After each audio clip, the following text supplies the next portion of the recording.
Naye Ayla is a soul-based artist, singer and songwriter, and rapper who feels genres are limitations and music is spaceless. Well, her stage name, Naye Ayla, is inspired by her love and connection to the moon. She considers writing to be the most personal and intentional part of the song-making process. Well, she uses writing to make sense of her thoughts and also a way of articulating her emotions. Well, she joins us this morning to share a bit more on who she is and her offering, which is titled Ting. Good morning. Welcome to Morning Live. Hello. How are you doing? I'm good. Good. I'm interested about in this name. Tell us a little bit about it. How did it come up? Interest in the moon? What's the story behind that? Okay, so I've always been quite obsessed with the moon. I'm not entirely sure why, but Naye is my real name. It's my second name. And Ayla is a word I found on the internet. I think it's Turkish or something, and it means might of the moon. Yeah. So she too is the might of the moon. Yes. Yeah. Talk to us about this musical journey. Where did it all start for you? I think music has just always been in my life since I was a child. Sang in the church choir, did house plays at school, did choir, you know, and so it's always been there. But once I left high school, it became quite apparent to me that that's what I wanted to do. Yeah. So what's your musical background as well? After you left high school, what then happened? So after I left high school, I started working with a good friend of mine, Lazi, and we were just in studio sort of experimenting with what we want to do. I have no technical training or anything like that. It was just kind of like a calling. So I made my first sort of 3-track offering when I was 18, which I think was 2014, and we put that out on SoundCloud to see how it goes, and then we just started learning as we went. Yeah. How was that received? So cool. Yeah. It was really cool. I think it was a defining moment for me, because that's when I knew that, like, I love how this feels. I want to do it some more, and there's room for me. Like, there's a space for me to do this. Yeah. So it was kind of affirming. We spoke about how you don't want genres, or you don't like the limitations that, you know, genres put you in, the box that it puts you in. Why is that? I just think that when you're put into a box, you stop experimenting and you stop growing and you stop learning about yourself. And I think that my music is always going to represent the woman that I am at that time. And so if I am to stick to one thing, I don't know if I'll be able to create anymore. Yeah. I'm always changing, always becoming. Right now in my life, I feel particularly edgier. Yeah. My years before this, I was a lot softer, you know, and so you need to be able to represent yourself in your music however you are in your life at the time. So how would you describe your music? Like the feeling that it gives, or the genre? What is it? It's okay. So I'm definitely in the category neo-soul, R&B, alternative R&B, but I do believe that it kind of pushes those boundaries constantly. Sometimes I experiment with kind of punk rock sounds, or there's a little bit of hip-hop, but it's always just about a feeling. So I think my music in general is a feeling, and my main messages are making women, young girls, feel empowered and sexy and soft, both feminine and both edgy. You know, I think that's my main thing.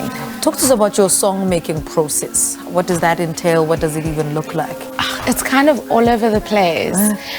There are days where you get into studio, you play something and you write. There are days I have scattered thoughts, so I have notes on my phone, I have voice notes that are like 30 seconds long. I'll be talking to somebody and I'll have a thought and I'm just like, that thought. Yeah. And I have to like record that and visit it back later. So it's kind of all over the place, and when I'm inspired, I draw back from all of those things that I have everywhere. Yeah. Talk to us about your new single. What is it about? What's the inspiration behind it? So my latest single is with Nami and Tom Saison. They started it. I wasn't at the studio when they started the song, and they called me and they were like, hey dude, we're working on something like really fun. And we've been saying that we wanted to have something that just felt like summer. So it's just a song about like being your inner baddie. Yeah.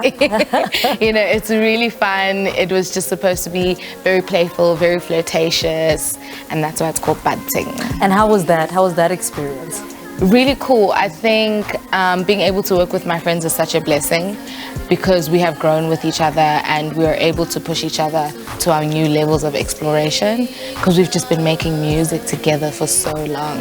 So I think that was my favorite part about it. Culture Cartel, tell us a little bit about that. Yes, that's where they're from. We were originally Culture Cartel, and we're all still friends and we're all making music in and around each other's spaces.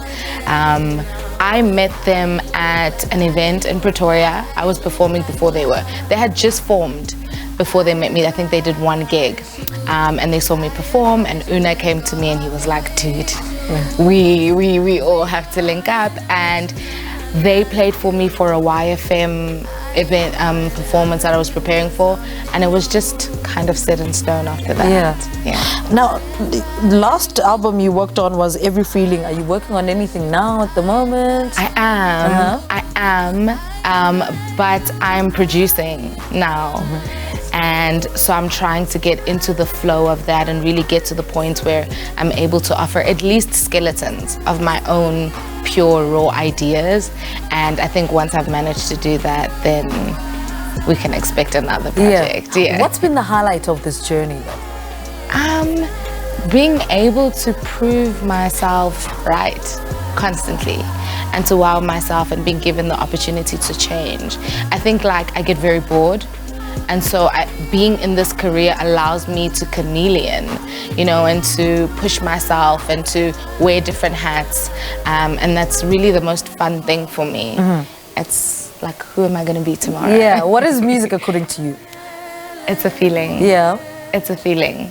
And now when you look at this journey, what are some of the lessons that have come with embarking on this journey? You need a community. You need a community. It's not an easy career to tackle by yourself. I think that even when you're doing something that is fun and that is passion like music, it's really important to invest in that.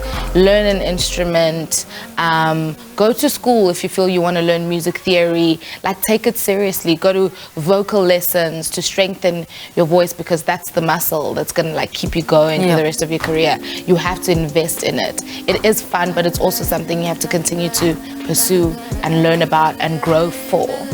Yeah. Any collaborations that you're thinking about that you want to pursue? Nothing that I think I can share at the moment. It's just I'm kind of collaborating a lot on the stuff that I'm producing at the moment, just to get help fine-tuning the direction that I want to take. But I haven't really thought about actual features for songs and things like that. So you're still working on you now? Yeah, I'm in the proper foundation phase of the next. So how soon can we expect the album? Yes, you're doing production, there's notes in there, but have you given yourself a time frame of, okay, by end of next year this album should be out, or are there no limits? One, there are no limits, but two, I'm in no rush to make an album. I feel like when I'm making an album, I would like to be in a very comfortable space in my life where I have resources and, you know, just all the space to make it. But I will be working on another EP, and I'm actually hoping for later this year, third quarter. All right, we'll keep that. Thank you so much. Luto Naye Manenta, well, better known as Naye Ayla, speaking to us about the creative process behind her work and plans for the future. She promised us an EP.